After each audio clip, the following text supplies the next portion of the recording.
ஹே weeps இந்த attack and Titan அனிமியில் வந்து பார்த்தீங்கன்னா பல மிஸ்ட்ரீஸ் அண்ட் பல கொஷின்ஸ் இருக்கும். அதில் ஒரு மிஸ்ட்ரி தான் வந்து பார்த்தீங்கன்னா எரன் உருவாக்குன டைம் பேரடாக்ஸ்.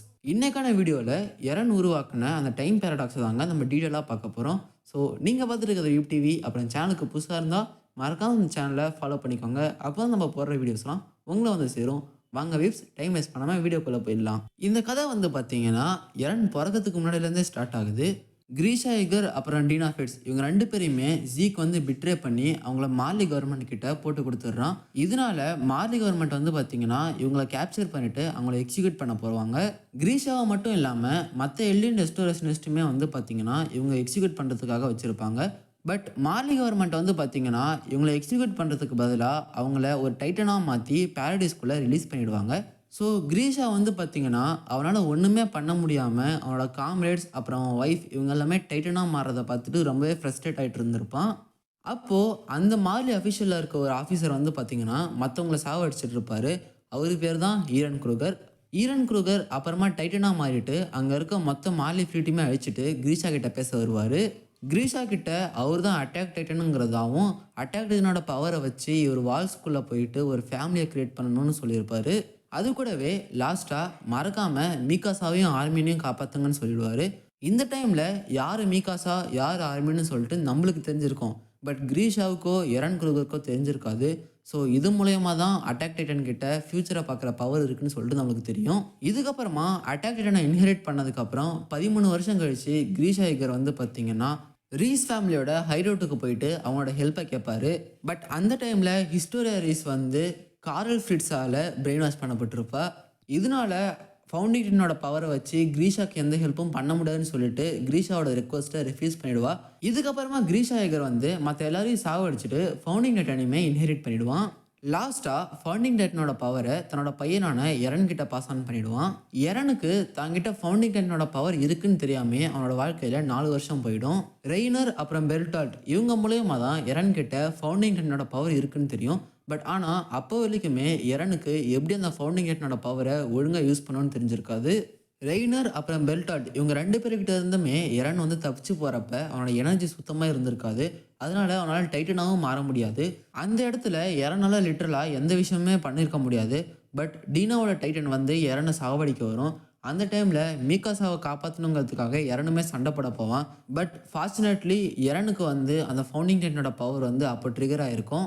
இது மூலயமா எரன் வந்து மற்ற டைட்டன்ஸை கமெண்ட் பண்ணி டீனா ஃப்ரிட்ஸோட டைட்டனை வந்து சாவடிச்சிருவான். இதுக்கப்புறம் சீசன் 3ல் ராட்ரிஸ் வந்து எரனை கிட்னாப் பண்ணிட்டு எரன் கிட்ட இருந்த ஃபவுண்டிங் டைட்டனை அவர் ரீக்ளைம் பண்ண பார்ப்பாரு. அந்த டைமில் ராட்ரிஸும் ஹிஸ்டோரியாவும் அவங்களோட கையை வந்து எரன் மேலே ப்ளேஸ் பண்ணுவாங்க. ஸோ அந்த டைமில் தான் வந்து பார்த்தீங்கன்னா எரனுக்கு கிரீஷா வந்து அவங்க ஃபேமிலியை சாவடிச்சது எல்லாமே புரியும். இதுக்கப்புறம் சீசன் 3ல் ஹிஸ்டோரியா வந்து எரன் தொடுறப்ப தான் அவனுக்கு அந்த முழு உண்மையே தெரிய வரும். அதுவும் கிரீஷா எகர் வந்து அந்த குழந்தைங்களை நசுக்கிறது எல்லாத்தையுமே எரன் வந்து அவனே ஃபீல் பண்ணியிருப்பான். இது மூலயமா தான் கிரீஷா வந்து ஹெல்ப் கேட்டுமே அதை ரீஸ் ஃபேமிலி பண்ணலன்னு சொல்லிட்டு எரன் முழுசாக புரிஞ்சுப்பான். இதுக்கப்புறமா எரனோட பர்சனாலிட்டியுமே வந்து பார்த்திங்கன்னா டோட்டலாகவே மாறிடும். ஒரு மாதிரி ஜாலியாக சட்டிலாக இருந்த பர்சனாலிட்டியிலேருந்து ஒரு மாதிரி சேடாக டிப்ரெஷனான பர்சனாலிட்டியாக மாறிடுவான். இதுக்கான காரணம் என்னென்னா அவன் ஹிஸ்டோரியாவை தொடுறப்ப அன்னைக்கு நைட்டு நடந்த உண்மை மட்டும் எனக்கு ஞாபகம் வரல. எரன் தான் கிரீஷா கிட்ட ரீஸ் ஃபேமிலியை சாவடிக்க சொன்னாங்கிற உண்மையுமே அவனுக்கு தெரிய வரும்.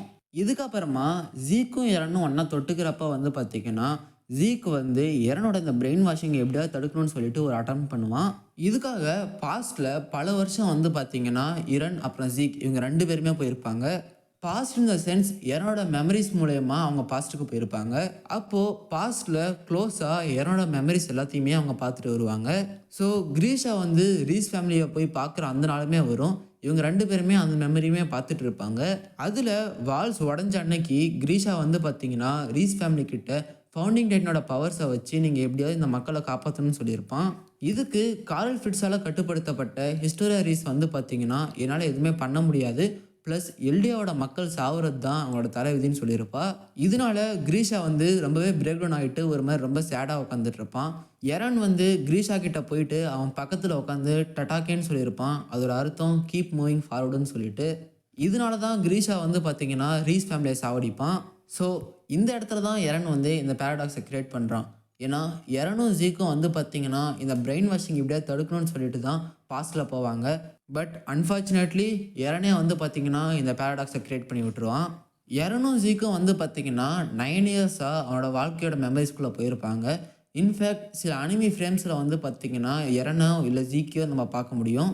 இது மாரி இந்த அட்டாக் டிட்டனோட பவர வச்சு ஃபியூச்சரோ இல்ல பாஸ்ட்டோ இது 2த்துலயும் நம்மளால டைம் டிராவல் பண்ண முடியும்னு நம்மளுக்கு சொல்லியிருப்பாங்க. ஏன்னா, இது மூலியமா தான் கிரீஷாவுமே வந்து பார்த்தீங்கன்னா, ஜீக்க பார்த்து அவன தொட்டு கட்டி பிடிப்பான். இந்த ஏஓடியோட டைம் பாராடாக்ஸ வந்து பார்த்தீங்கன்னா, நம்ம 2 டிஃபரெண்ட் பாராடாக்ஸா கிளாசிஃபை பண்ணலாம். ஒண்ணு வந்து பூட் ஸ்டெப் பாராடாக்ஸ், இன்னொன்னு பெடஸ்ட்ரியன் பாராடாக்ஸ். ஃபர்ஸ்ட்டு பெடஸ்ட்ரியன் பாராடாக்ஸ பத்தி பார்த்துடலாங்க. இந்த பாராடாக்ஸ் மூலியமா நம்ப பாஸ்ட்டுக்கு போயிட்டு ஒரு விஷயத்த தடுக்கணும்னு போவோம். பட் நம்மளே அந்த விஷயத்த ஸ்டார்ட் பண்ணிடுவோம். ஸோ இந்த கேஸில் எரனோட ஆக்ஷன்ஸை தடுக்கணும்னு சொல்லிட்டு தான் இவங்க 2 பேரும் பாஸ்ட்டுக்கு போவாங்க. பட் அன்ஃபார்ச்சுனேட்லி எரனே அந்த பாராடாக்ஸை ஸ்டார்ட் பண்ணி வச்சிருவான். இல்லைனா இதை பூட் ஸ்டெப் பாராடாக்ஸாகவும் நம்ம கன்சிடர் பண்ணலாம். இதை உங்களுக்கு எக்ஸ்பிளைன் பண்ணணும்னா நீங்கள் ஒரு சயின்டிஸ்ட்னு வச்சுக்கோங்க. ஒரு நாள் உங்களோட வீட்டோட டோர் கிட்ட வந்து பார்த்தீங்கன்னா ஒரு பார்சல் வருது. அந்த பார்சலை திறந்து பார்த்தா அதில் டைம் மிஷினை எப்படி உருவாக்குறதுன்னு சொல்லிட்டு ஒரு புக் இருக்குது. நீங்களும் அந்த புக்கை படித்து பார்க்குறீங்க. ஃபஸ்ட்டு அது ஜோக்குன்னு நினைக்கிறீங்க. பட் ஆனால் நீங்கள் சரி ஒரு ட்ரை பண்ணலாமேன்னு சொல்லிட்டு ரொம்ப கஷ்டப்பட்டு அந்த டைம் மிஷினை உருவாக்குறீங்க. ஒரு வழியாக 10 வருஷமாக ஹார்ட் ஒர்க் பண்ணி அந்த டைம் மிஷினை சக்ஸஸ்ஃபுல்லாக உருவாக்கிட்டீங்க. பட் ஆனால் உங்களுக்கு ஒரு யோசனை வருது. நம்ம இந்த டைம் மிஷினை உருவாக்குறதுக்கான காரணமே இந்த புக்கு தான். ஒருவேளை நம்மளுக்கு இந்த புக்கு கிடைக்கலனா நம்ம இந்த டைம் மிஷினை உருவாக்கியிருக்க முடியாது. ஸோ நம்ம என்ன பண்ணலான்னா இந்த புக்கை நம்மளோட பாஸ்ட் செல்ஃப் கிட்ட கொண்டு போய் கொடுத்துடலாம். அப்போ தான் இந்த புக்கை படித்து நம்மளால் டைம் மிஷினை உருவாக்க முடியும்னு சொல்லிட்டு அந்த புக்கை நீங்களும் உங்களோட பாஸ்ட்டுக்கு போய் அங்கே கொடுக்குறீங்க. சரி இப்போ சொல்லுங்க, அந்த புக்கு ஃபஸ்ட்டு எங்கேருந்து வந்துச்சு? இந்த புக்குக்கு ஒரு ஒரிஜினும் இல்லாமல் ஒரு எண்டுமே இல்லாமல் வந்து பார்த்தீங்கன்னா இந்த லூப்குள்ளே சுற்றிட்டு இருக்கும். அதே மாதிரி தாங்க ஏஓடிலையும் எரனோட அட்டாக் டைட்டன் பவரை வச்சு அவனால் ஃப்யூச்சரை பார்க்க முடியும். இதனால ஃப்யூச்சரில் நடக்க போகிற விஷயம் எல்லாமே அவனுக்கு தெரிஞ்சிருக்கும். அதனால அதுக்கேற்ற மாதிரியே தான் எரனுமே வந்து பார்த்தீங்கன்னா அவனோட பிளான்ஸாக இருக்கட்டும், அவனோட மூவ்ஸாக இருக்கட்டும் எல்லாத்தையுமே கிரியேட் பண்ணியிருப்பான். ஸோ இதில் எப்படி இந்த பேரடாக்ஸ் ஒர்க் ஆகுதுன்னா, இப்போ எரனுக்கு வந்து என்ன நடக்க போகுதுன்னு தெரிஞ்சதுங்கிறதுனால அவன் அதே மாதிரி தான் பண்ணுறான். எப்படி நம்ம அந்த புக்கை படித்து அதில் இருக்க மாதிரி டைம் மிஷினை கிரியேட் பண்ணுறோமோ அதே மாதிரி தான் இவனும் ஃப்யூச்சரை தெரிஞ்சுக்கிட்டு அந்த ஃப்யூச்சர் படியே அவன் போகிறான். ஸோ எரனோட பிளான்ஸ் எல்லாமே அவன் ஃப்யூச்சர்லேருந்து அவன் பார்த்த பிளானா இல்லை அவனோட ஃப்யூச்சர் செல்ஃப் வந்து அவன் பாஸ்ட் செல்ஃப் கிட்ட சொல்லிட்டு போன பிளானா, இது எல்லாத்தையும் கேட்டால் ரொம்ப குழப்பமாக இருக்குல்ல? ஆமாம் வீப்ஸ். ஸோ அதே குழப்பத்தோட இந்த வீடியோவை முடிக்கிறேன். உங்களுக்கு இதுக்கு ஆன்சர் தெரிஞ்சுன்னா மறக்காமல் கமெண்ட் பண்ணுங்கள். உங்களை அடுத்த வீடியோவில் பார்க்குற வரைக்கும் நீங்கள் பார்த்து என்ஜாய் பண்ணது வீப் டிவி சைனிங் ஆஃப்.